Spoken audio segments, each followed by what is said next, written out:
Hi everyone, in front of me I've got HTC Desire 6 to 8 and let me share with you how to change video resolution on this device.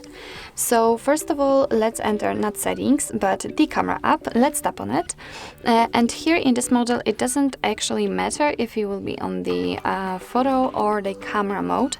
All you have to do is to simply tap on this settings icon. So let's tap and let me turn the screen.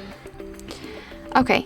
If we are on the settings, here we have to scroll down until we will find the video quality. So let's tap on it, and as you can see here we've got 4 different options from which we can choose. Right now we've got the full HD option applied, this option is marked, but we can set either HD, Q, VGA or MMS.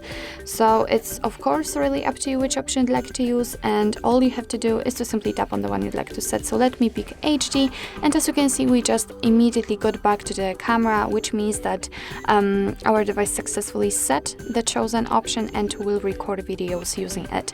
But personally I really recommend to keep the to keep the option full HD, which is right here, and probably it's defaultly set. It is because this is the best possible here. So actually this is it. This is how to change video resolution, video quality in your HTC Desire 6 to 8. Thank you so much for watching. I hope that this video was helpful, and if it was, please hit the subscribe button and leave the thumbs up.